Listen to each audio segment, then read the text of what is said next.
everything that is going to be all stush and everything. That's the reason we call it gist, right?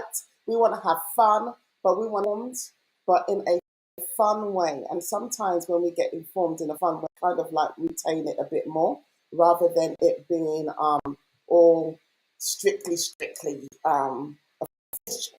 All right, but let me just give you a bit of a background about HealthGist. HealthGist is a talk show that we started. This was planned like from last year. It's only this year that we managed to start getting it off the ground. And all we're doing is what it is. For those people that don't know what gist is, a word that we say when we want to tell somebody, wow, have you heard this? Gist me, give me more news. That is the reason why. And so we're going to be covering every element of health. And to much of people's surprise, everyone feels that health is just about the physical. But health is not just about the physical. Health is a holistic approach. So we've got like the mental aspect, we've got the financial aspect, we've got relationship aspects of it, and we're going to be covering everything regarding health. From physical health, medical health, to beauty, how you can actually keep your house clean. Oh, what do they say? Godliness is cleanliness is close to godliness. That's kind of like a saying. What do you think? Cleanliness is godliness. Well, exactly. So we're going to be covering a whole range of aspects of health gist. All right, so health. So get ready. But today we are super excited. And now I'm just going to leave for, rather than me welcoming, I'm going to pass on to Matilda. I was just using that to time. So don't worry about your background. It's all good. We know that you are the queen of today. So we allow you to be the queen of the right, Florence? Yeah, we allow you to be the queen because you ain't got the background. So hey, we allow you, Queen Matilda. We want very okay. We want you to welcome everyone. Hi, everybody. Oh, I'm so excited to be here. I'm sure you're excited too because honestly, just the ends of it, the health gist. You understand? And as Olivia said, when you get the gist, you understand exactly what we mean by we are going to gist. We're going to tell you the ins and outs and gossips, everything on this program. And I'm so excited that you brought somebody with you. Even you can invite somebody now because this is going to be so great. Have fun. We're going to learn a lot. I mean, the learning bit is the most exciting bit because there's so many things that we take for granted, but we're going to be getting it on board today to understand exactly what health is about, what, lifestyle, the holistic lifestyle of everything. So my name is Matilda. I'm a hairdresser by the day, but don't worry about that one another day, okay? And I'm a mom of 3 beautiful girls, and I am I'm an entrepreneur. I do so many things. Today you will understand exactly what I do. I am the holistic, everything, cleaning, everything. So get ready and let's learn whilst we have fun. And I am so excited our guest today because it's going to be, you know what, you watch and see. As I said, if you have not invited somebody, you better go and do it now because you don't want to have this just alone. You want somebody, a husband, a wife, a friend. You don't want them to miss this. It's going to be amazing. So yes, I'm looking forward. Yeah. Florence, over to you. Hi everyone, my name is Florence Lugoa Osigwe. I'm a wife, a mother of 1 and more on the I'm a clinical site manager at Chelsea and Westminster Hospital. I'm so passionate about health, especially the topic today because it concerns all of us. I'm sure all of you have a heart and you know someone that's got a heart. So this is the best Zoom, as far as I'm concerned, that will explode lots of things that I'm sure all of us are eager to find out, especially finding out from an expert. Thank you so much. Well, thank you, Florence. And for those of you that don't know me, I am Olivia Rufai. I am a clinical specialist ultrasonographer. I am a mom. I am a wife. an entrepreneur, and I am that loves to inspire health in every aspect of what you can think about, as I've already explained it all. And I'm really super, super excited to be here. I'm more excited because of our amazing guests that we have. So, for many of you know, or you might not have seen that advert, let me just give you a little bit of an introduction of who our guest is. So, watch this. Or should I say, listen to this.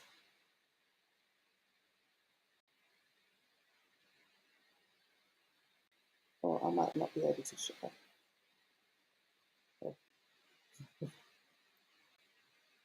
Listen to this.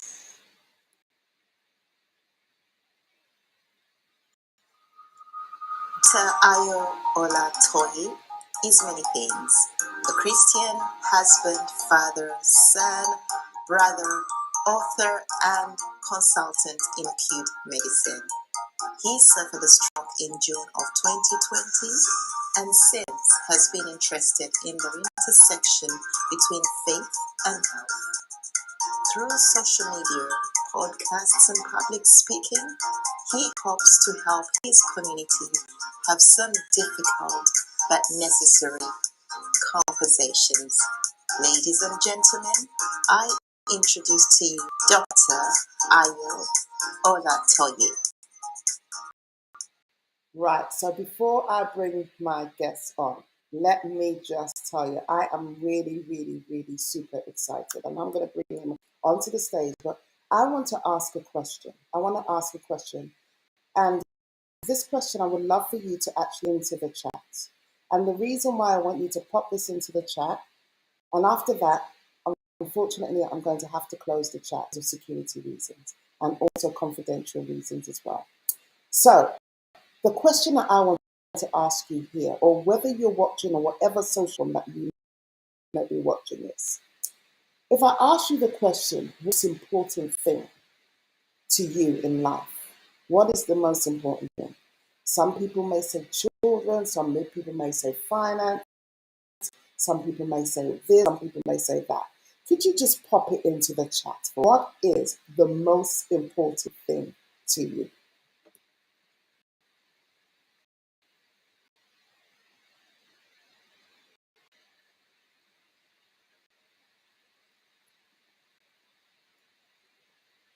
I love the answers. I can see some answers. I can see some answers here.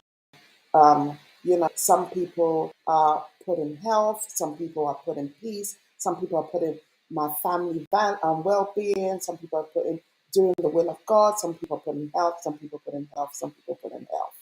And I love that some people have put health.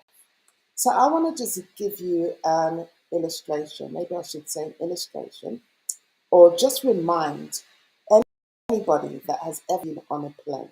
Has anybody been on a plane before? And when you go on the plane, you see the air stewardess there, and they talk about safety. And one of the things I go know in regards to this, in regards to that, this is the exit there, that's the exit there. But one thing that they tell us to do, if anybody's been on a plane, is that in the case of an emergency, your oxygen mask will come down. And whether you have a child beside your person, what do they say you should do first? They say, put your mask on first before you can help anybody else. In other words, health is so important to us. And I can see and I can understand that there's so many people that are talking about family values, and, some people might say their wealth, and some people may say their children, and all things like that.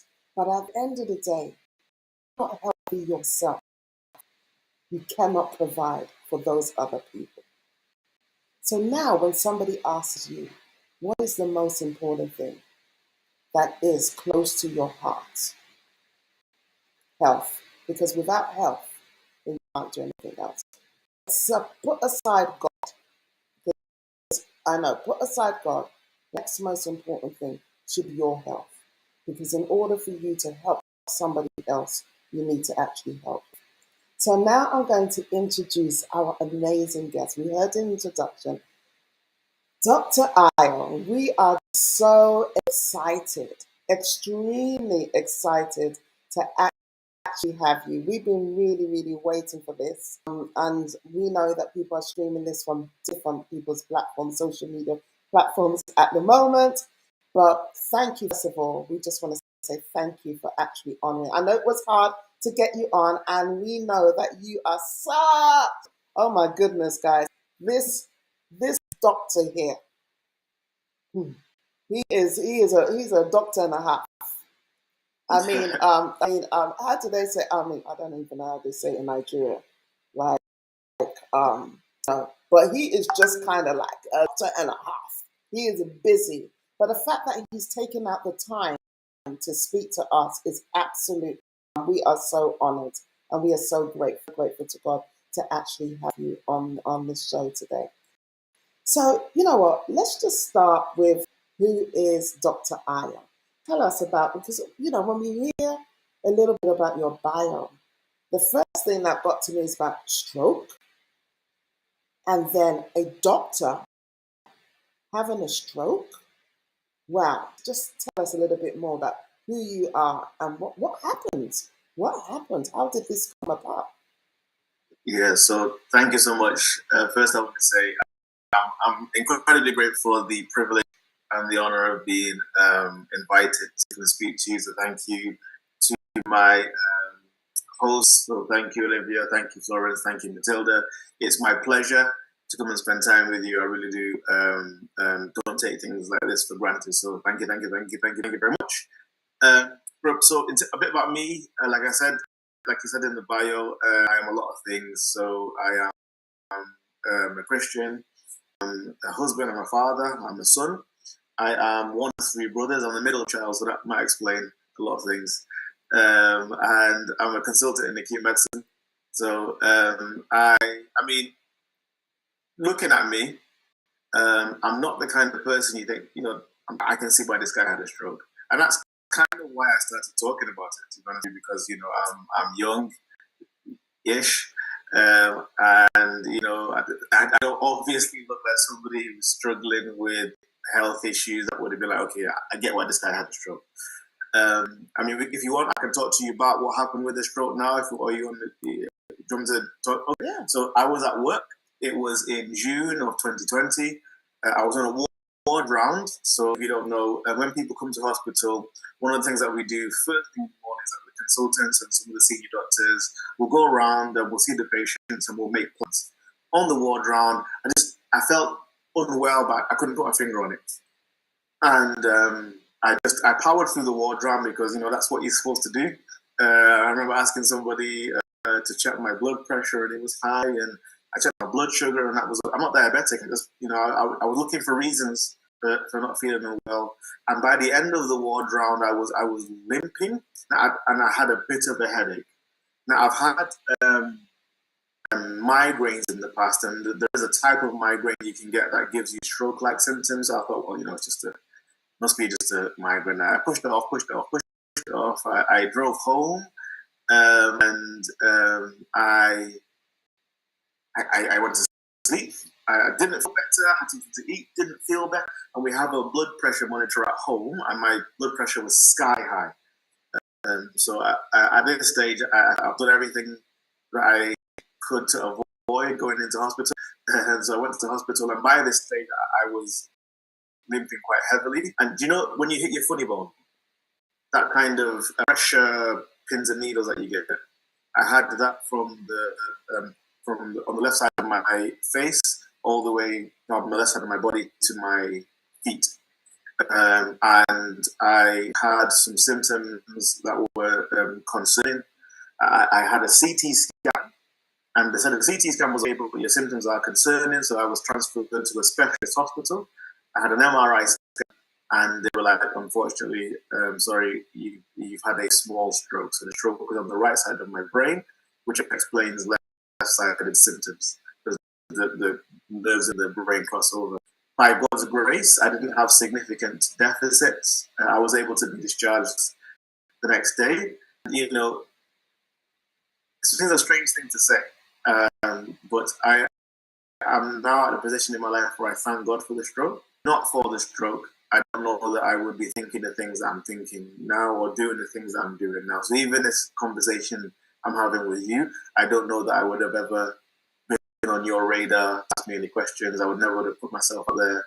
I became very interested in, having conversations with our community just to make sure that there's we're having the thing that really struck me was when I started posting some stuff on YouTube and people were like, they would come up to me like, oh, and I was like, why are you whispering? Like, I don't understand what the issue. Like, so for me personally, there are some things from a cultural point of view that do make it harder for people in the African Caribbean community to seek help from a healthcare point of view.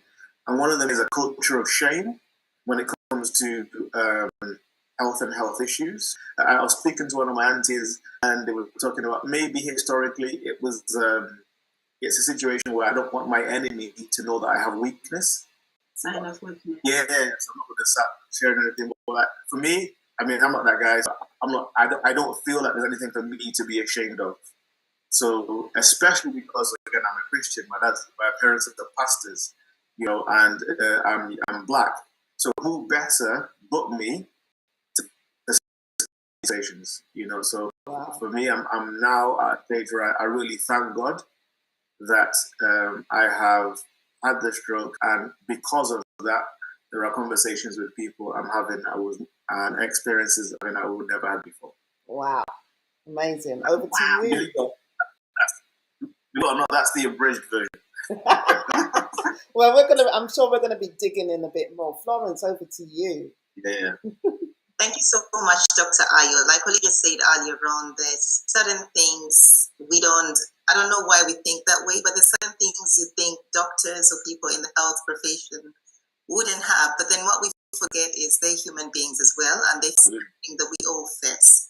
So my question is, when your colleagues found out that you'd had a stroke, I'm sure everyone must have been worried about themselves, and probably that brought some awareness. So what was their reaction when they found out that you actually had a stroke? That's a good question, because actually I had just started a loan position in that hospital. So I had started in February and I had the stroke in June. So I hadn't been there that long. So I really thank because so I was intentional about speaking to my uncles, aunties, his brothers to say, guys, you check your blood pressure. At work, what I found that was really touching, despite the fact I'm a locum, so for those people who may not understand what a locum is, that's like a contractor, essentially. I was there and they were motivative. Because I'm a locum, they were like, no, your job is definitely there for you when you're ready to come back. They put some money together. They got me a gift. So very, very touching to me because it's not the kind of thing you expect. They'd only known me for weeks/months. So that was very, very touching. And it's about health. Now they know me as a guy who's always, asking people to, walk up the stairs rather than take the lift and drink water and things like that. So on that note, let me just drink some. drink water. Drink water. Oh, Matilda.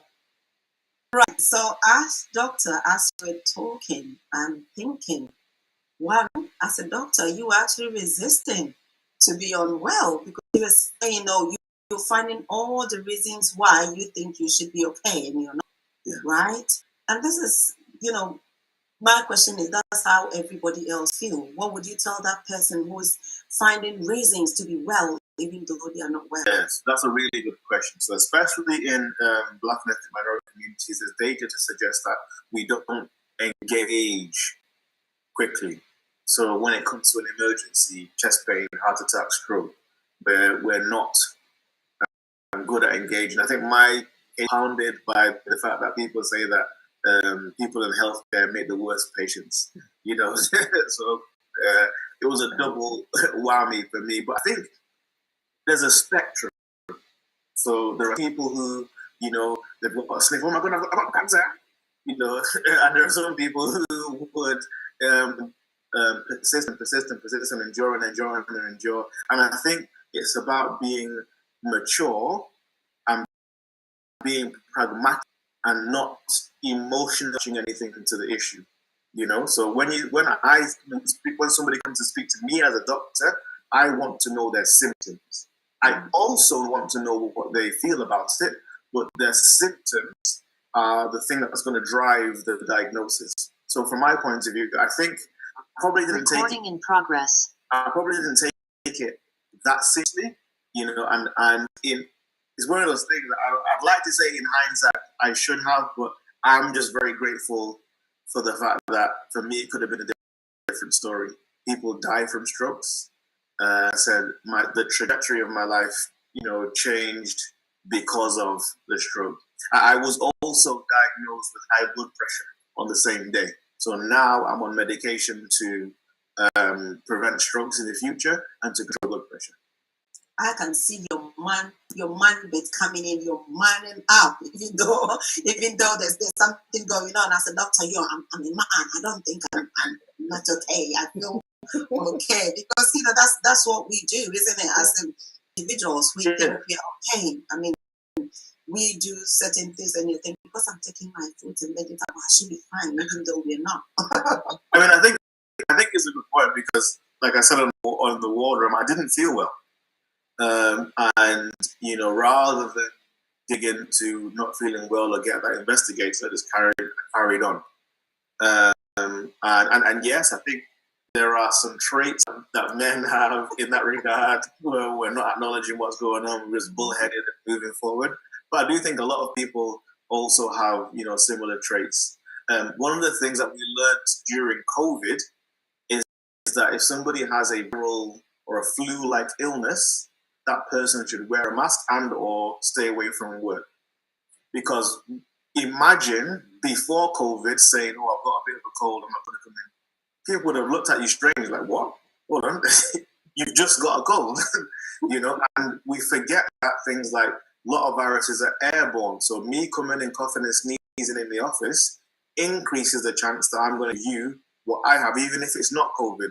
And so many hours of work are lost because somebody came in, when they probably could have stayed home and rested. But I believe that culturally, we didn't have the culture of understanding, oh, actually, this person needs to take some time to take care of themselves. I remember one time, one of the junior doctors, we've got a work WhatsApp group, talked about, oh, I've not slept well, so I'm not coming in. I was like, what? What are you talking about? But, should we be more compassionate? Because if this person realizes I'm going to come to work, I'm not going to give my best self, I need to rest, we should probably be more understanding of them. Wow, I just, I love that. Moving on, let's move on to some other issues here now. We're talking about the heart and the matters of the heart, and we all know that, us that are in the health profession know that there are other things that can actually cause heart problems. We're talking about stroke, other heart conditions. But there are other diseases that are actually linked to these heart diseases and conditions as well. Can you go through things like diabetes? You've mentioned high blood pressure, and talking about high blood pressure, especially amongst our community.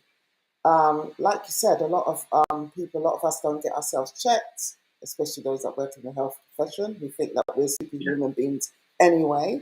And tell us a little bit more about in regards to high blood pressure, these diabetes, these general disease conditions that people just say, well, I've just got this condition, but it can actually affect heart problems. That's a really good question. So I think those of us in healthcare, from a historic point of view and how we've been taught and how we've taught the public, are to blame, because we used to talk about everything in silos. So, the heart's over here.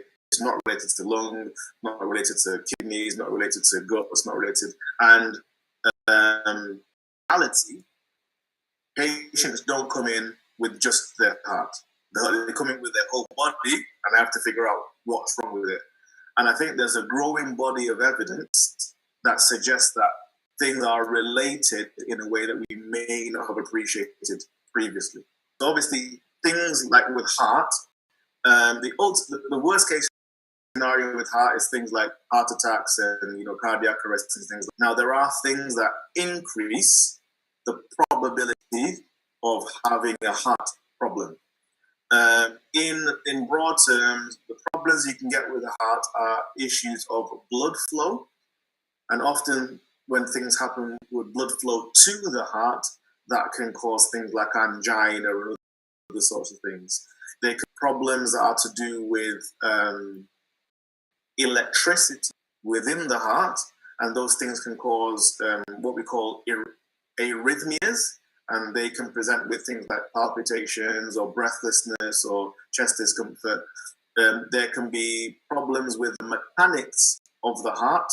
So either the pumping function of the heart isn't working so well, or the valves, which are supposed to open freely, let the blood go one way and stop it going another, those things stop working as well. And I think that's kind of broad strokes everything that can go wrong with that, like nuances and stuff. But the reality is that there are so many other things that link to these things. So one of the things Olivia talked about just now was high blood pressure. So the issue with high blood pressure is that it can change the structure of the heart itself. So it makes the heart muscle swell.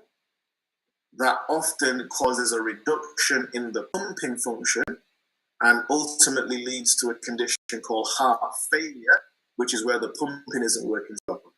High blood pressure also, if left unchecked, damages the blood vessels. So the blood vessels, obviously the heart is like any other organ, and it has blood supply via blood vessels. So if high blood pressure is damaging those blood vessels, that's a double whammy for the heart. So high blood pressure is a big issue, and just like you said, high blood pressure is an issue in the Black community. There are a number for that. Our bodies retain salt in a way different to our white brothers and sisters. So even eating the same meal, you retain salt at a higher rate.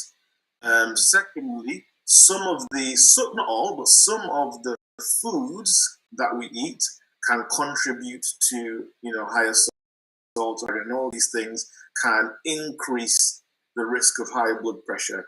I think thirdly, there again, thank God for the time that we're in now. There was a time when all the studies that were done in a particular type of person. But we're now realizing that the world is full of kinds of people, and sometimes the data that we have to say this drug works doesn't apply universally. So there are some drugs, like when I was in medical school, we were taught to treat high blood pressure with 4 classes of drug, A, B, C, D. But now we've realized that A doesn't really work in Black people, So, but we've had to come to that conclusion because of new evidence and new work, even though for years and years and years and years and years, we just assumed what was good for the goose was good for the gander. So high blood pressure is one. Diabetes is another issue. So the problem again with diabetes is a multi-system, multi-organ disease. In short explanation, your body doesn't know what to do with sugar. That's what diabetes is. But high of sugar or poor control of sugar, one of the things that it affects is your blood vessels. And we talked about stroke before. One of the useful bits that I learned in medical school was that to think about things like strokes and heart as the same disease because it's to do with blood vessels. So if you have a problem with your blood vessels in one place, it increases the risk of a problem with your blood vessels in another place. So diabetes affects your blood pressure. A lot of the Western diet has detrimental effect to blood vessels. High blood pressure affects your blood pressure. genetics. So you're at increased risk of high blood pressure if you've got high blood pressure in your family. Your increased risk of diabetes if you've got diabetes in your family. All these things add to cardiovascular risk. Now, the thing to remember is that these are just statistics. Have to be an issue specifically for you. But I believe that the Bible says that add to your faith wisdom. And one of the things I've been saying for years is informed is armed. The problem is that some of us have an ostrich mentality. So I'm going to hide my head in the sand. I'm not going to think about it. I'm just going to, not address what the statistics is. And some of us have a rabbit in a headlight mentality. Oh my goodness, it's the worst thing. I'm going to get diabetes. I'm going to have and neither of these things are helpful because none of them help you move forward. And I believe that you should be armed with the information. But again, as a Christian, the fact that there's issues in my family, doesn't stop me having faith that God is going to keep me in good health. Especially because of the fact that I know that there are some things in the Bible are conditional, meaning that God will do something if I do something. So, for instance, now my belief about divine health is that I have a part to play. What would the point of praying, oh God, heal me, if all my life I've just eaten ice cream and McDonald's? That's everything I eat. Yeah, I'm asking. We can have another conversation later about my opinions about intersection between faith and health. I think it's the same conversation between faith and wealth. Yes, we definitely need to. We're bringing you back for that. Over to you, Florence. I can see Florence is like her brain is gone. Over to you. Thank you so much, Dr. Ayo. This is such an insight because sometimes there's so many things we take for granted and you think, well, for my portion, that will not happen to me, but we're doing all the wrong things. So that is it. And you said wisdom is so crucial. So, and we've also mentioned about the different research now regarding medication because, like you said, in the past they had one medication fitting everyone. We had a gentleman at work that had high blood pressure and he was not interested in taking any medication. Unfortunately for him, he collapsed at work, and because he collapsed at work, everyone rallied around him. He was given the best care anyway, but he didn't make it. He died. So I remember having a conversation with him. I did ask him that, okay, you do know you have high blood pressure. It's really high. So why don't you want to take medication? He said, I'm really scared of taking medication because if I take medication, it will affect man functioning. Okay. So if you shed some light just to encourage men, especially that it's okay to take medication, not going to affect. So I didn't know that. Matilda, did you know? I didn't know that there was a conversation. This is a fantastic question. Wow. This is a fantastic question. Take notes. So, when I don't know whether there's children listening to this. No, there's no children. All children are gone to bed. You're in the heat of battle and you want your soldier to salute, that is mediated by blood pressure changes in that area.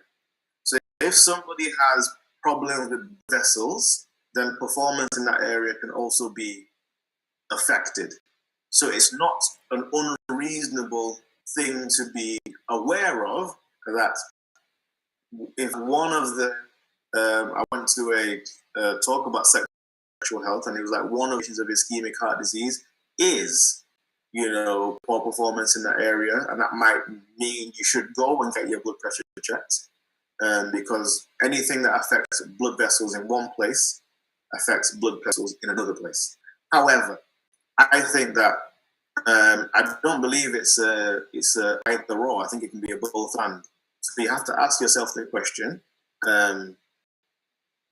what is the end point of me not dealing with blood pressure?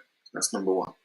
Secondly, because I understand that because if there's a legitimate concern about side effects, when it comes to that, but there are adjuncts, and there are also medications we can take that will, can help. So I would say, brother, uncle. I say, be honest with yourself, and have a conversation with your wife, because you know that they're not having sex. So and have a conversation with your wife, but go into it with your eyes open. I think just be honest with about it. There are so many things that either we are scared to talk about, but for instance, when a patient comes to me, and what I was asking a lady the other day, I can't remember the question I asked her, but she didn't tell me the truth. And then I came back later and said, "Oh, I'm really sorry. I didn't tell you the truth. The answer is this." But the thing that she may not have realized is that question really changes the medication I can give her, and the information I can give her. So it really, you're only fooling yourself by not addressing it.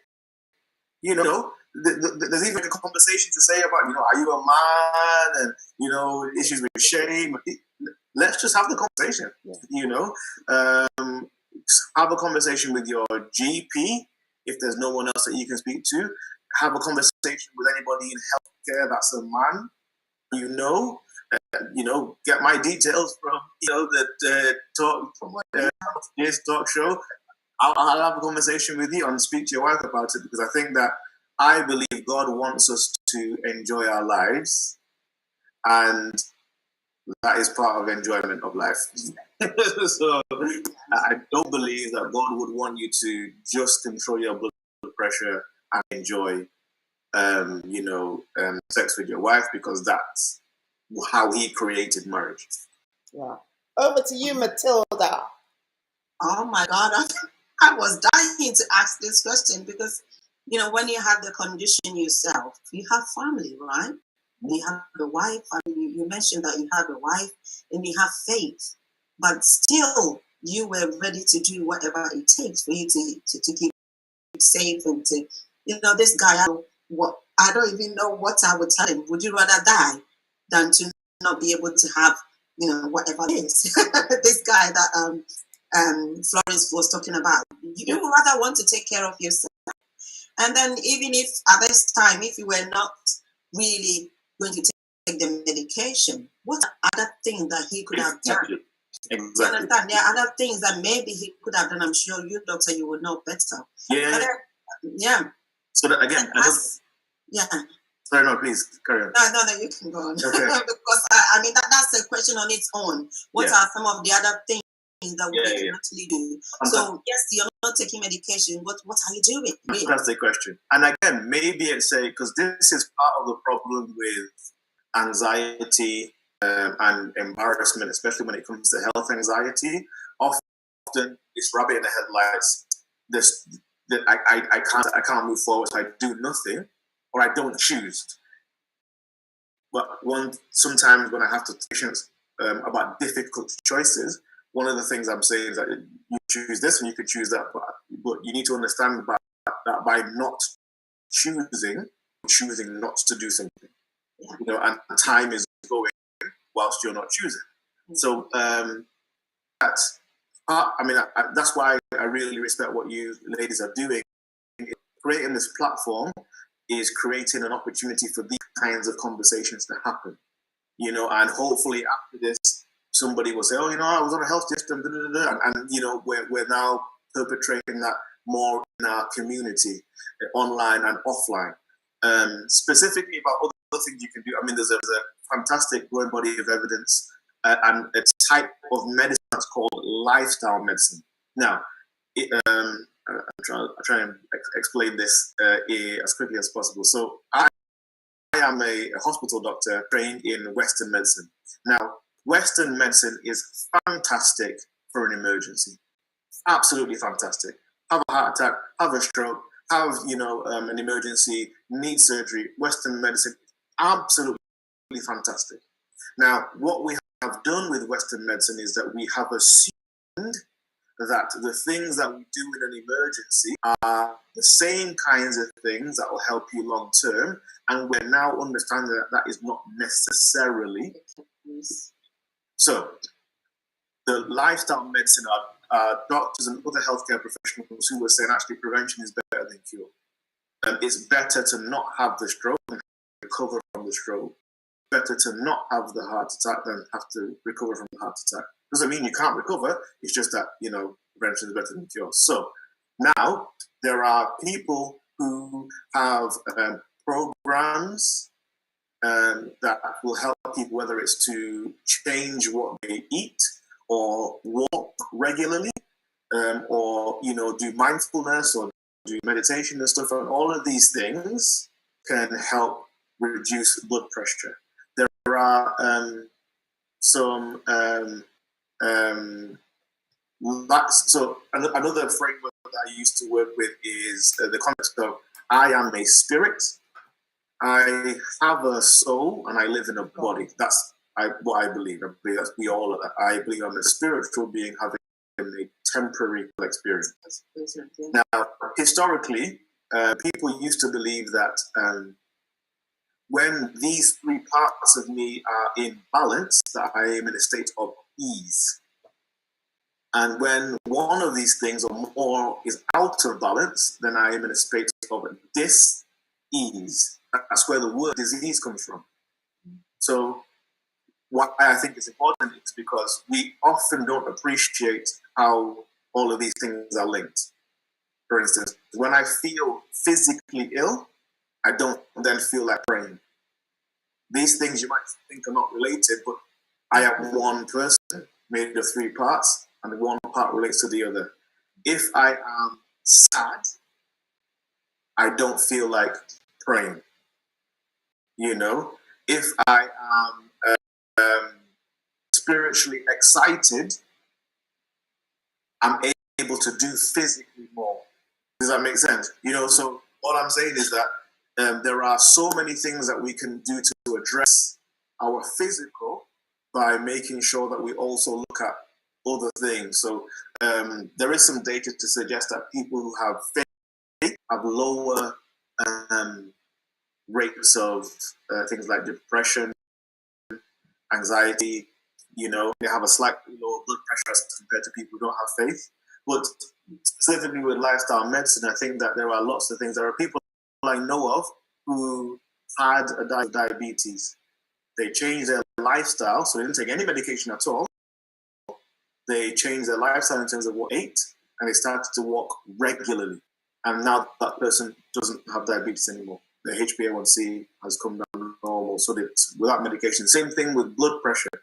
So you are correct, Matilda, that, and doctors are getting better, but you have to bear with us because a lot of them in medicine, with a paradigm of just to give meds, and from a time point of view, there are some conversations that would help people, but it's so difficult in the health service because time is the most precious commodity. Yes. And most of us don't have time on either side. So waiting is the cost of a free health service. But, the GP has 10 minutes. So, how can they have the time? Maybe it'll take half an hour to have a really deep conversation with you. That would help you. But, it's difficult to do that. So that's a bit of a long-winded answer. But yes, there are lots of things that you can do other than take medication that will help reduce your blood pressure. Wow, I'm loving this conversation. I really am. I mean, I hope you guys are really getting this. I hope you guys are really enjoying this. But leading on to this, and this just worked so perfectly to my question in regards to mental, during COVID, you mentioned about anxiety, stress, and all these things can have an effect on our hearts, have an effect on our hearts and, mental health as well. Because a lot of people just feel, you mentioned about the diabetes and other things. How, the question is, how important is it for us to have a sound mind? I would say very. And I think the thing is that often strength or robustness isn't appreciated till there's a level of pressure. So we've all heard the term house of cards. A house of cards is something that looks nice, and it might even, but it can't hold put any pressure on it at all, and it falls. And I think that where we got to as a society is that we were going, and we were coping, and everything was fine. But as soon as any pressure, and maybe a lot of pressure, was because of COVID, either the fear, COVID anxiety of it, and the one of the things I think that with COVID is that everything that documented is useful for you to have good mental health, COVID took away. So no, I can't touch people. I'm not interacting with people. I can stay in my house. I can't go out. All of these things that actually, there's lots of evidence. Going outside, walking in nature, that helps you with your mental health. Talking to your friends helps with your mental health. Having your friends that you can hug. All these things, and we couldn't do any of that. So now we're in a situation where it became apparent that maybe our level of resilience was high as we thought it was. It hadn't been tested before, so we just assumed it was high, but it wasn't. People who thought they were strong, now we're dealing with anxiety about talking to people, people being in crowds, and going back to work. All of these things, it's just evidence of the fact that we weren't as resilient as we might have thought. So I think everything's good and bad.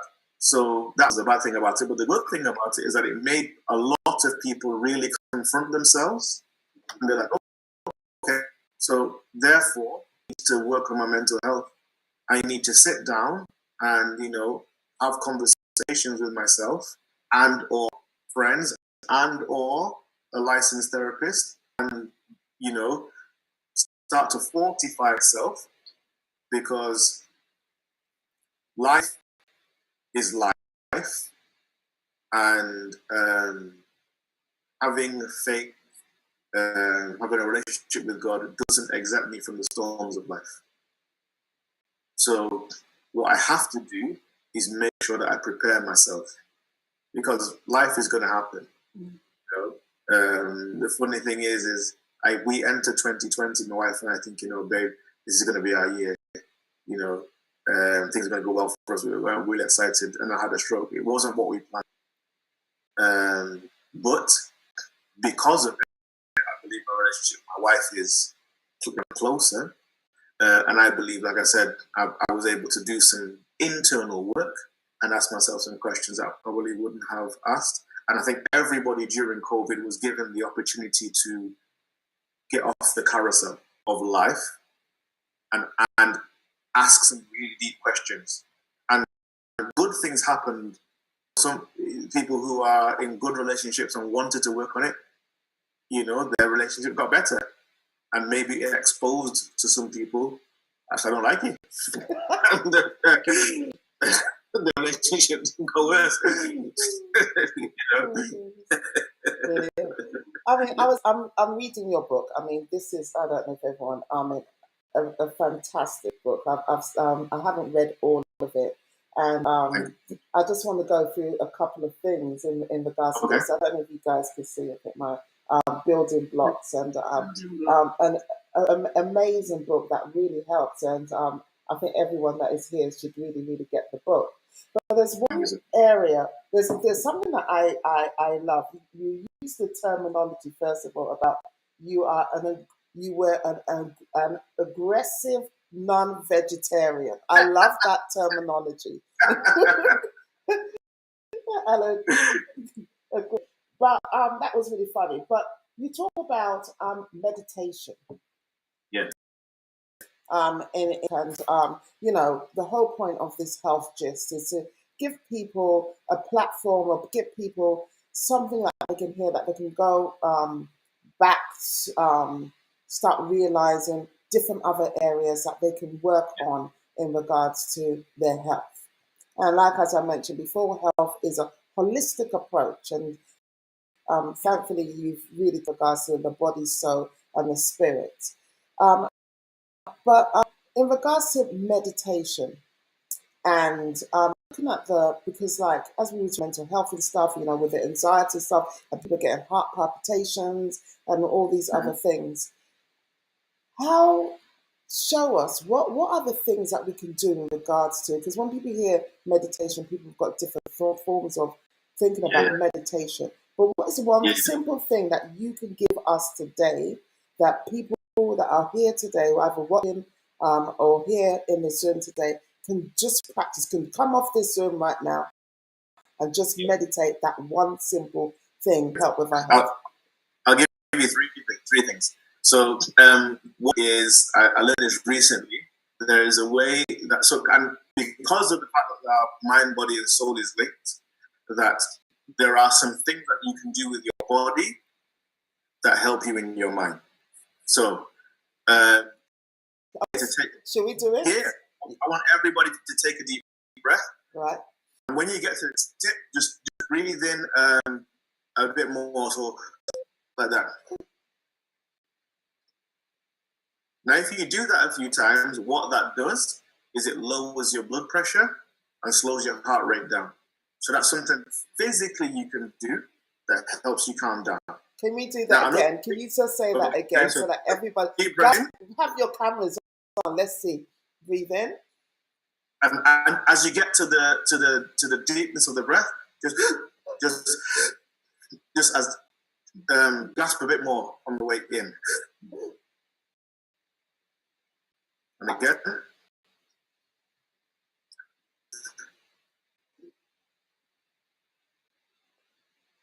So what that does is it helps you lower your blood pressure. It slows you down. Another thing you can do is just deep breaths in. And when I say meditation, I don't mean to necessarily a more Eastern style meditation. I'm talking about like meditation means to mull something over. So from a biblical sense, I believe that one of the ways you can help yourself from a mental health point of view, there are good things that God says in the Bible about you. Think about that. Because the product of the seeds that you have allowed to be sown in your life. So if the things that you're thinking about, oh, I'm so rubbish, and my God, this is going to be bad, then, you know, it's no surprise that the end of that will be anxiety and negative thoughts. Whereas if you're thinking, I'm a child of God, I'm loved. God has plans for me, plans to bring me to an expected end. And the righteousness of God in Christ Jesus. All these things that the Bible says, and you don't even have to make it up. You know, there are Google, you know, positive things that God says. The answer's there. Take some time to write them down, look at them, put them on the wall, and maybe 5 minutes, 3 or 4 times a day, sit down, stop what you're doing, sit down and have some stillness. So where you can sit down, eyes closed, take deep breaths in. You can count 1, 2, 3, 4. 1, 2, 3, 4. What that does is it helps because when you count and you speak out loud, that's more powerful than the voices in your head.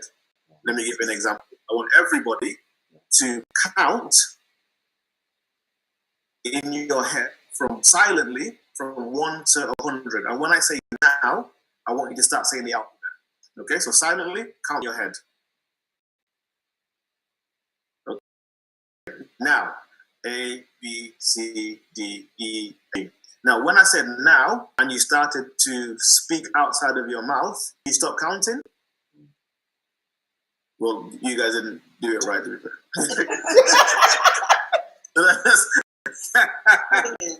try it again. Okay, so you're counting in your mind 1 to 10, 1 to 100, right? Yeah. When I say now, I want you to, out of your mouth, start saying the alphabet. Okay? Okay. Right. So, look, let's count in our minds. And when I say now, we're going to use the alphabet outside of our mouths, okay? Now, A, B, C, D, E, F, G. Okay, so did you notice that when you started speaking, you stopped counting? Yeah. Yes. Yes. Yeah. So that's why there are sometimes the thing to do is out of your mouth, Right. say the positive thing. Today's going to be a good day. Right. We're going to have a great day today. I love I'm going to have a great day today. Because doing that out of your mouth, your thoughts can't fight the things that are coming out of your mouth. Right. So sorry, back to the three things. So we talked about the breathing in. We talked about the in for 4 seconds, out for 4 seconds. We would do that 3 or 4 times a day. There's one more thing we're going to do.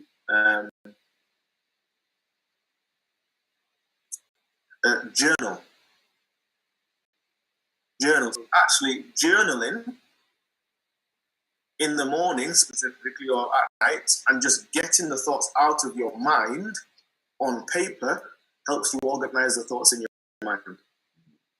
So the only things you can do, and Olivia, you are right in that one of the things that happens when we are anxious is our blood cortisol rises. Now, cortisol is great if you're in a fight. But if you're not in a fight, cortisol isn't going to be helpful for you. You can put pressure on your heart. So one of the downsides of having to deal with chronic anxiety is that where you are from a mental point of view, you may be putting extra stress physically. Cortisol raises your blood pressure and again put strain on your heart. But these techniques that we are learning, and there's so much information out there, and one of my big challenges to anybody who comes to any talk is just change one thing, do that thing consistently, have it down pat, then change another thing, and you become a better version of yourself when you've got mastery of these things. And if I may give you another analogy, sorry, I love analogies. One of the things that I often find when I'm coaching people, I'm talking to people about their desire to be a better version of themselves.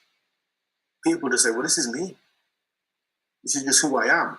And we have difficulty, or we say things like, well, I don't know what to do. I want to be healthier, happier, slim, whatever. And I would challenge that. So I want you to imagine. So over here is you, but you weigh 200 kilos. It's still you, but you weigh 200 kilos, right? And over here is you, but you're a model. Now, most of us are somewhere in between, all right? So again, over here, you're 200 kilos, and over here, you're a model. I would submit to you that I don't need to teach you anything, but you would know the first thing to do is to walk either of these directions. You don't do any research. You know exactly the first thing to do.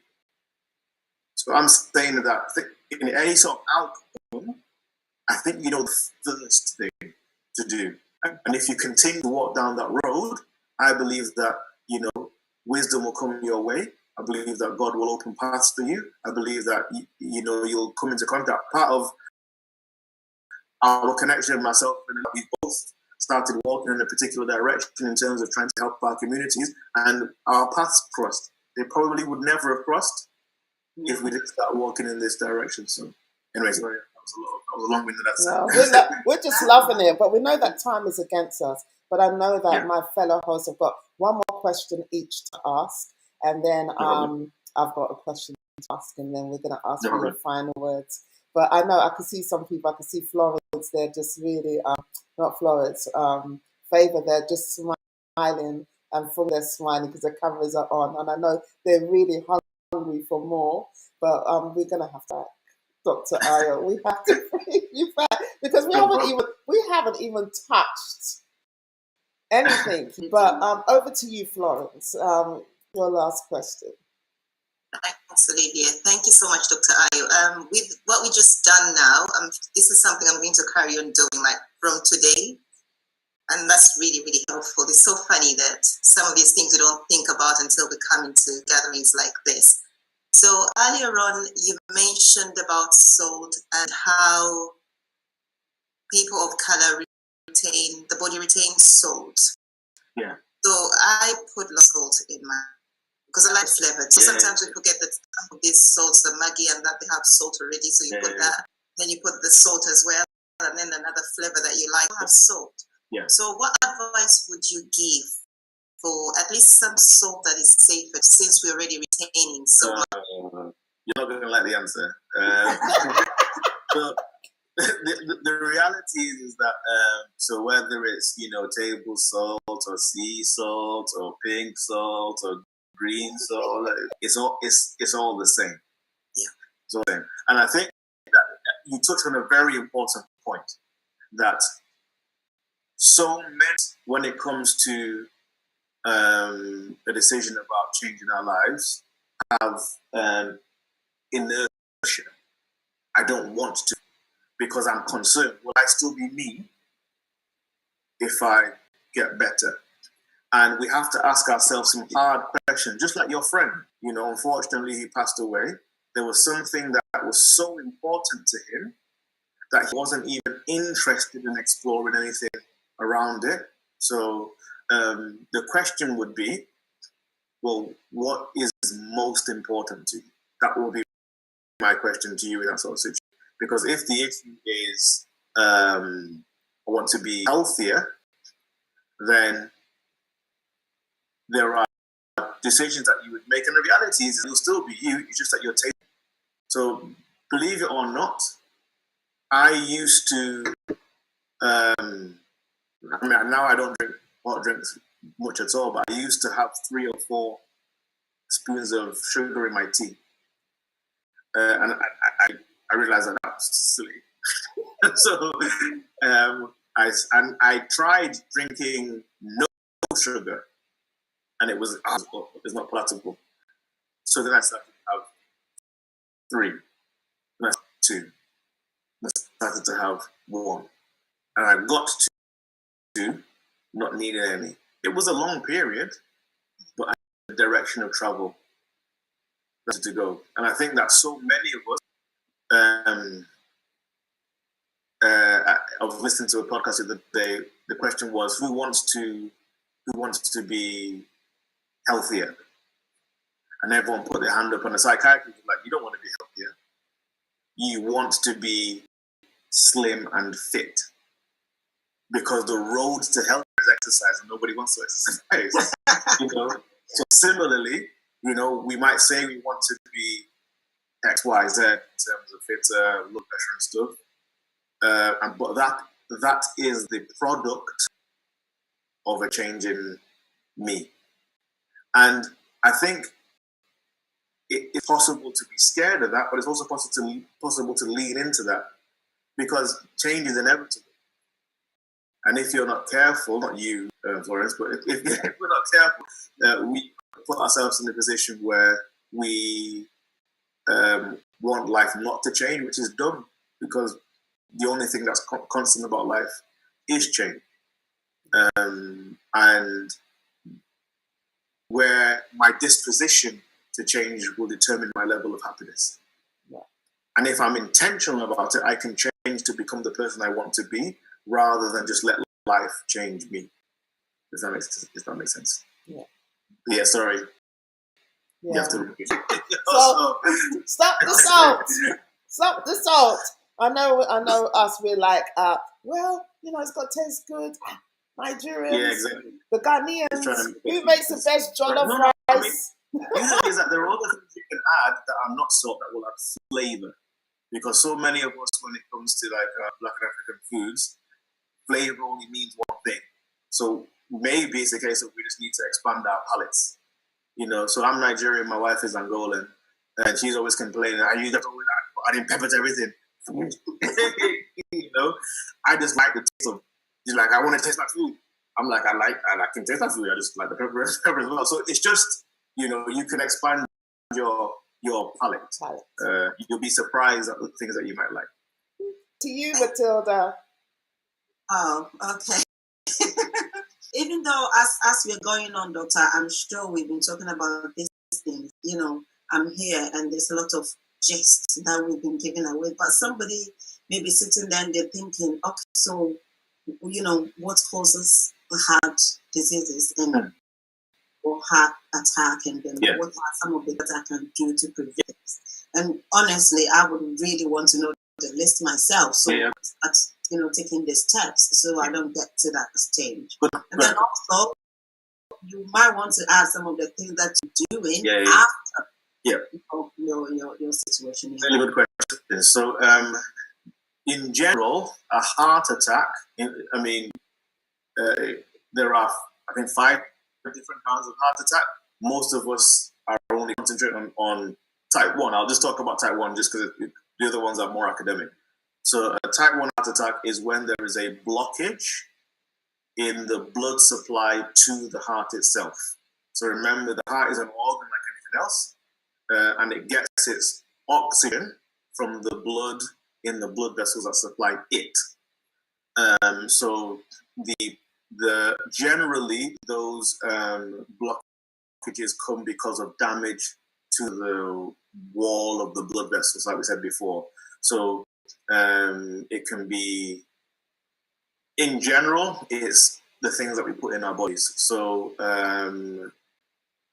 Western diet, fast food, processed foods, all of these things damage blood vessels. The damage blood vessels are everywhere, but blood vessels in your heart are small, and the small vessels means that the damage has a higher proportional effect because the hole that it passes through is smaller. So if I then block it by half, then we have much less. So that's one of the things.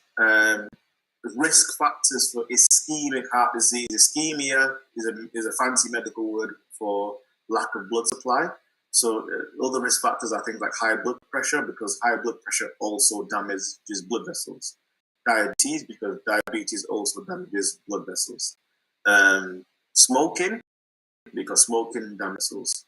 Excessive amounts of alcohol, because these things damage blood vessels. So all the things that we kind of know are bad for us will damage blood vessels, will also increase the chance. Actual act of an actual heart attack is because there's been damage, there's been a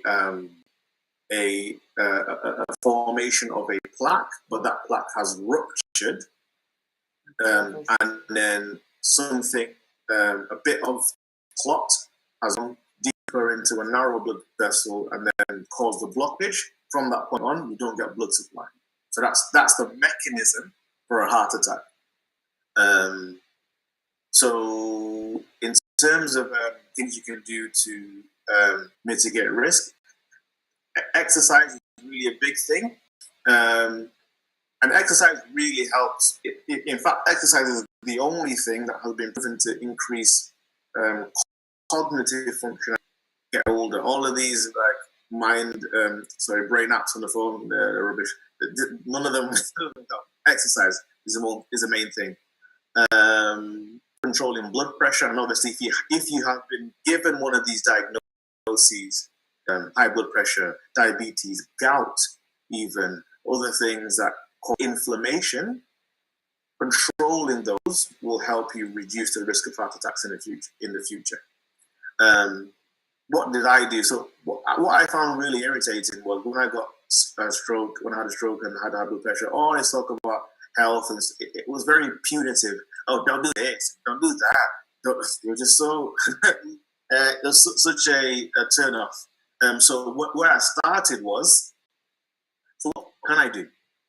I had to be honest with myself and say, well, there are probably things that I'm doing or I'm not doing that would have made me healthy. The first thing I started to do was to drink lots of water. Drinking water helps, with your blood pressure, helps to cleanse your kidneys. So I started off having one of these in the morning, and then when I went to work, I have another one. And then at lunch, I have another one. So that's a liter and a half of water I wouldn't otherwise have drunk. And then because one of the things Olivia was talking about, I was an aggressive non-vegetarian, so I had to be intentional about eating fresh fruit and veg with every meal. I wasn't doing that before. Now, again, some people might be doing that. That was just something for me. I had to be more intentional about it. I'm also so I'm in therapy. That helps me from a mental health point of view. And there was a time when I was doing it regularly. I'm not doing it as regularly now, but I think it really helps. I am intentional about my personal development. So in the time that I have when I'm on my drive to work, I'm listening to podcasts, because all of these things help me. They fortify me. They build me up from the inside. I'm doing exercise. So, from a time point of view, I don't have loads of time. So I do high intensity. I try and do 3 or 4 times a week in the morning before I go to work. And that's the things I've done for me with, rather than what should I put out, what can I add? Because again, there's a concept in psychology called the one change rule. So for instance, somebody who says, you know what, I'm going to stop drinking fizzy drinks because they're not healthy. That's one thing. But because that person is becoming more health conscious, if they continue to do that, there'll probably be others that they'll realize I should stop doing this and this and this. And 6 months later, they're making other choices that they didn't intend to make on day one, but because of the fact that they continue to walk. So then I started to, be more conscious about takeout, processed food, and all this kinds of stuff, because of the fact that I'm just more health conscious now. So I'm definitely not doing those kinds of things. But yeah, that's me. That's what I do. Wow, we're just really, really loving this. One of the things I just want to ask you before we just round up and just give you like the last words and things to say is I'm coming from a different angle now. Talking about health, we spoke about we've even touched a little bit on the spiritual health. We spoke about the things that we can do. I love that thing. It's all about taking that one simple change, one step at a time, getting more fruits and vegetables, getting exercise, drinking water, mental health and things like that. But I'm going to come from another angle, and this might sound a bit weird. Let's just talk a little bit about, if we could just really just elaborate on how important is financial health? That's a great question. That's a great question. So, I can give you a really short answer, actually. If you track every health condition, every single health condition, and outcomes in terms of rate of death, the people who die quickest are the poorest. So, one of the ways that you can improve your physical health is by being intentional about taking care of your financial well-being. Now, you might not see these things are related, but these statistics are proven over and over again. For every single outcome, people in higher socioeconomic groups live longer, better lives, less symptoms with any condition compared to people who are from poorer. And it's one of those things in terms of like snowballing. So, for instance, I talk about sleep, and people in poorer neighborhoods have more light pollution and more noise. These things make your sleep worse. So although you might think, look at this, and they're going living in the suburbs and blah, blah, blah, but actually, as much as their house is nice, their house is in an area where they have less disturbance. So they're able to have a better night's sleep. So they wake up more refreshed than you. And over a year, think about what difference making. It has massive effects on your ability to recover, your blood pressure, your mental health, and your thinking. It's there's so much research that it's having good quality sleep can actually reduce the risk of dementia and stuff in the future. Maybe one time we should come back and talk about that. Yes, please. we're actually we've got an app. We've actually got myself and Matilda. I've actually got an app on my thing that actually regulates my sleep pattern. And my God, my sleep pattern is absolutely is terrible. It's absolutely terrible. Not having. So we're having an understanding. We're having a conversation. How important sleep is. I mean, Yep. these are all part of our health. How really is important. Sleep is a superpower. And it helps you lose weight. Am I correct by thinking Yep. it also helps you lose weight? Yep. I need to sleep all day. I don't think that's how it works.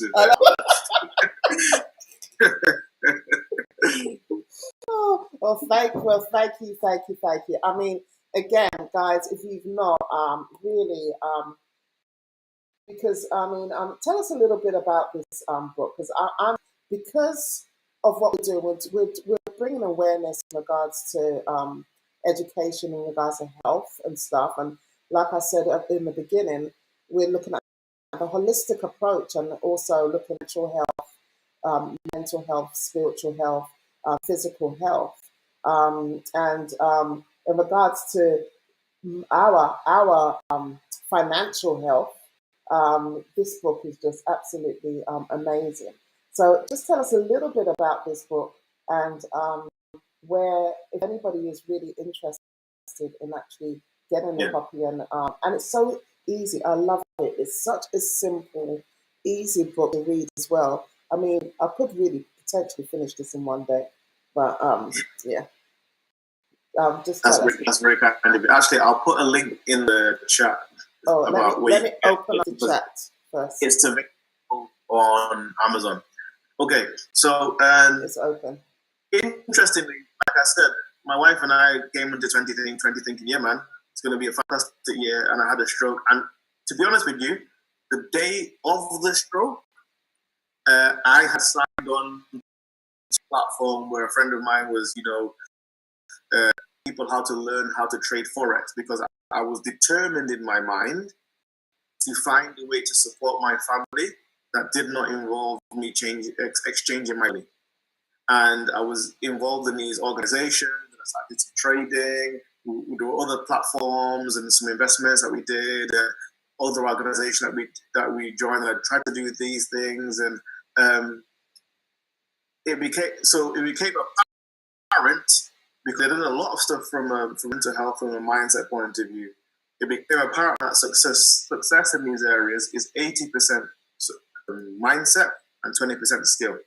So I became the guy that on a Monday I would send like a message to say, come on guys, keep going. I liken it to Christianity. So as a Christian, I believe that I'm thinking things and I believe things that not everybody else. So it's counter culture. So similarly, people who are taking responsibility for their health is something that not everybody is doing. That's also counter culture. So it helps when you're in a group, and sometimes you need somebody in your ear. Come on, keep going. You can do it. So I found myself being that guy.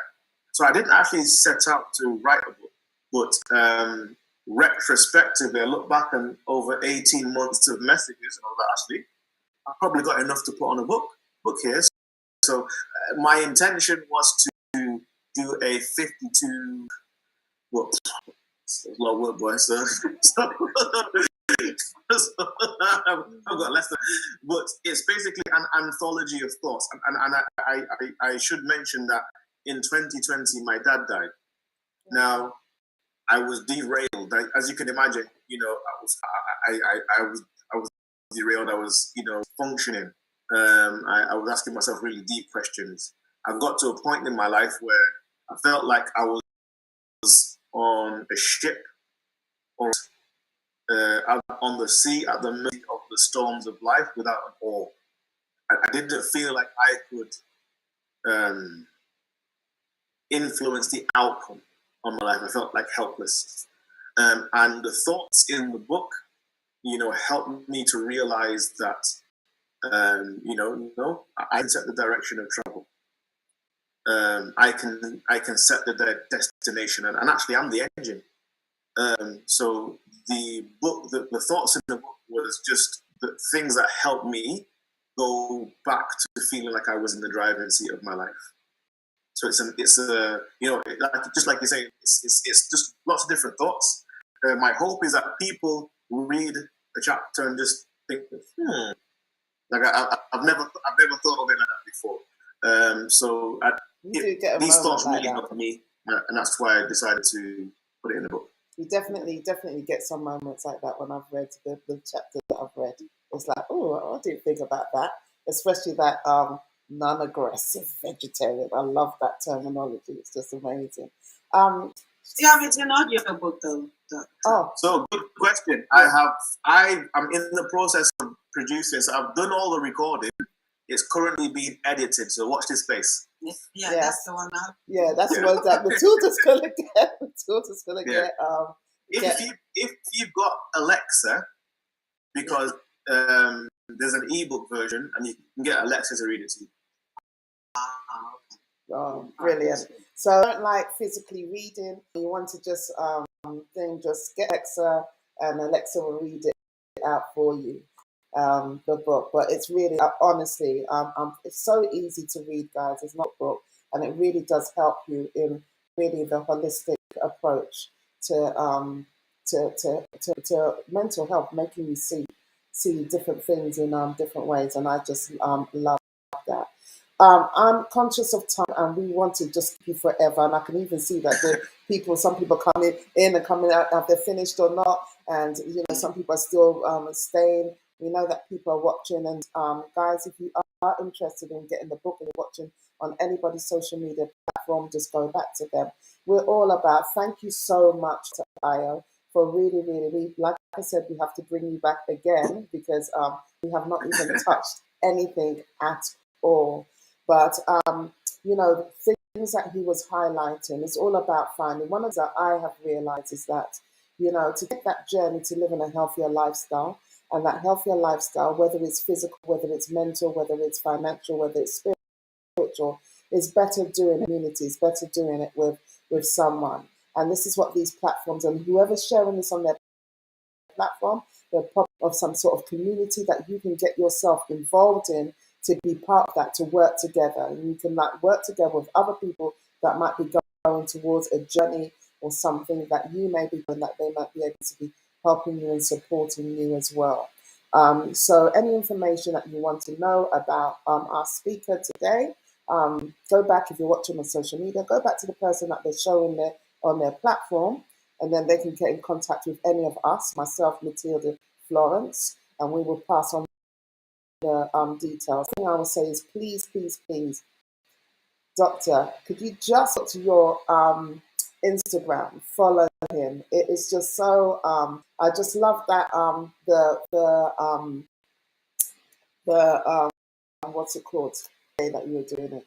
The challenge that you were doing. The no-negativity challenge. The non-negativity challenge. That is just really, and that does really help people. So I would just encourage you to follow him on Instagram. He'll pop his Instagram detail in the chat, and or you can contact any of us, and we can pass on his Instagram details onto you so that you can follow and be enlightened of that those challenges as well. But we just want to say a big thank you to you. We want to thank you that are here today, and we want to thank you, those of you that are actually broadcasting this on whatever your social media platforms, wherever are. Might not be a lot here, but we know that there are people like all around globally actually streaming this in different ways. So we know that there's going to be a vast number of people that are going to be getting this information. But before we leave, what is the last word? We have to bring you back, by the way. No, before you leave, let's just make it so that everybody, no matter how many it is, so that he turn back on his word. Would you come back? Would you come back? Verbal contracts. Yes. I will come back. Thank you so much for the invite. So you've heard it. Okay. So I think we're gonna vote on what he's going to talk about. Me sleep, because sleep is one of my problems. well, we just hope that you don't start sleeping in the thing. Okay, it's important to sleep, then let me sleep. But before you go, we just want you, Dr. Aya, please.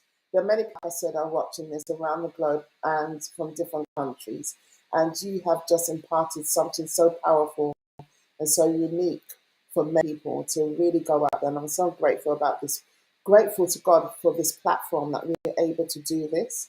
And so what would be the last word that you would say to anybody that is watching right here in regards to, it's all about the matters of the heart, guys. Yeah. So actually, I'd like to do the last word by way of illustration. So I need a volunteer. Any one of you ladies? Matilda. Okay, Matilda. So Matilda, I want in your mind to think about the person you love the most. Yeah, you have that person. That person calls you and says, Matilda, I have been involved in a car accident. You know, I am 40 minutes away. They're 40 minutes away from you. You're about to go into surgery, and I want you to come. Okay? You're remote from them. You're 40 minutes drive. They're gonna wait for you, but you have to be there. They want you to be there. You love them. You have to be there. What are you gonna do? If I'm driving, I'm just gonna get straight into my car, and I'm just gonna. Okay. I want to be there for them. You get in your car. Your car's up. What are you gonna do? Oh, I'm gonna panic. After you panic, what are you gonna do? Maybe I'll call somebody to help me if they can. Okay, so you call your friends. Your friends are all at a party. They didn't invite you, which is another question for the day, but they can't help you. Oh, what are you gonna do? What's the name? That's just I'm gonna scream my father. Okay, you scream, and then what are you gonna do? You have to get there. Maybe I'll call a taxi. You call a taxi. Yeah. Okay, there's a football game. There's no taxis. What are you gonna do? I think I'll be stuck by then, honestly. Okay, is there anything you could do to maybe move yourself closer? Pray. Man, I've been praying a lot at this time. Would you start walking maybe? Start walking 40 minutes away. I'll start running. I would start running. You would at the very least start moving in that direction, right? Yes. So what's the point of this illustration? The point of it is that everybody gets to the point where they're going to start walking, or they would, get a taxi, or they would find a bike, or they would do something. Because on today, getting going is so important that these things that happened on another day, they would have been enough to derail your whole day. You would have spent all day talking about the fact that it didn't work and I couldn't get a taxi and this and this. But today, where you are going is so important that today these things are distractions. Yeah. I don't have time to worry about that because where I'm going is so important. So my question to everybody is, where are you going? And I believe that as a Christian, we have clarity about this. Jeremiah 29:11, I have good plans for you. Plans to prosper to an expected end. God is clear about his disposition to us. Now, is that important? Because life, like we've already established, these things are going to happen in life. But remember, because where I'm going is important, I can now see these things as distractions. I'm not going to get derailed. I had a stroke, distraction. I got fired, distraction. Somebody was ill, distraction. In fact, my wife and I now, when something bad happens, we look at each other and be like, babe, it's a distraction. Because where I'm going is so important, I'm not going to allow myself to be preoccupied on that. So my challenge to you on the HealthGist talk show is to have it in mind every day about where you're going. Thank you for your time. Wow, amazing. Did you hear that, everyone? It's purpose, isn't it? It's all about purpose. It's all about destiny. It's all about your vision. Where are you going? And we can't where we're going unless we actually see where we're going. And that is vision.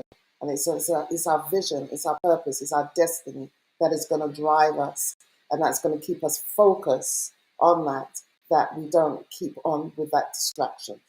So whatever health problems that you have, work on it, but grow. Where are you going? What do you see? Do you want to improve your health? So, yes, prevention is better than cure, but we know that there's some people that have already got the conditions when it comes to the matters of the heart. And the matters of the heart can be anything what is regarding to you. You can predict what is the matter to your heart. But the most important thing that we've heard Dr. Aya say is, where are you going? Do you want to improve? And there are different avenues and there's different things that you can do to take you one step closer to your vision, your purpose, and your destiny. And you don't have to do it alone. There are people, there are communities, there are organizations that are there to help you along that journey. So I just want to thank you all for being here, all our guests that have been here. Thank you again for Io for being here. We're going to bring him definitely back again. And my lovely co-host, Florence and Matilda, you are absolutely amazing. Can you see the vibes? Florence is the very, I'm the kind of like the jokey, right? Florence is a very like articulate and very like very structured. And then Matilda's like, tell me more. I'm inquisitive. She's the inquisitive queen. And I'm like, the jokey. I'm trying to blend all of it together. But we make beautiful. I just love these ladies and I love what we're doing. We have got a lot more for you in regards to skin health, and in regards to even hairdressers. We're going to be bringing, we're bringing caterers, we're bringing chefs in that are going to teach. They're going to be putting us on the spot, us how to cook, and we're going to be doing it in our homes as well. Different types of things that we can cook healthy. We're bringing personal trainers showing us different types of exercises. We're even bringing spiritual people to talk about spiritual aspects of health. We're bringing financial people, and then we're going to bring something that is really, really important in regards to, are you prepared? What do you do in regards to your will and stuff like that as well? We're going to bring experts. We're going to be covering so many different areas in regards to your health. So please invite more people. I know people like to watch on the Facebook and the Instagram and all that YouTube and things like that, but it's really, really good if you're into the platform. Now, before we go, I can see that somebody has just privately messaged me something, and they want to ask one question. So, do we have room for just one question from the audience, Dr. Aya? If one person, okay, if you've got a question, one question. Raise your hand. I will unmute you, and then you can ask your question. Because I just saw that someone just sent me a personal thing. So if you have a question, please raise your hand. I can unmute you, and I was contacting as we're talking. Send me private message. Just raise your hand if you know how to. Some people they're raising. When we ask them to raise their hand, they're like raising their hand like this, and they're raising their hand with their cameras off. Am I meant to see you? I can't see you. But no. But okay. So I can't see that person because the person's not answering. But just call on one person. I'm sure he will have a question. And I really contacted this person and said, you got to come and hear this gentleman. Mr. AJ Lawrence, please, and there, please, Mr. AJ. Mr. AJ Lawrence, are you there? I'm just trying to. Hi guys, I'm here. Hey, so tell us, Mr. AJ, what are your thoughts and stuff? I said, Mr. AJ, you got to be here. You will love this guy. Just tell us. Yeah, I mean, listen, it's absolutely amazing. Everything that you shared with us. It's one of those we know what we should be doing, but for some reason we don't actually tend to do it. And all those things just relates to what we've been sharing tonight. And I just hope that listening to this, is not enough, in my opinion. putting it to action and actually following it through, would actually determine how successful tonight would be. So, I just want to say thank you very much for taking the time out off your busy schedule to come share this with us. Sorry, I can't share my screen, my my cameras tonight because I got people around, little kids running around. So there's no kids around your house except for when it's a Zoom time. So thank you very much. Stay blessed, everyone, and do the right thing. Thank you. All right. Thank you, guys. Thank you so much. And we're going to leave it this. We just want to say good night, good morning, good afternoon, wherever you are watching around the globe. We really appreciate you, and we really appreciate our special guest, Dr. Aya Olatoye. Thank you so much. And your lovely wife. I see that your lovely wife is here as well. So we want to appreciate her as well for releasing her husband to come into this amazing Zoom. Thank you so much, guys, and we'll speak to you soon. Take care. Bye. Thank you. Thanks a lot. This is amazing.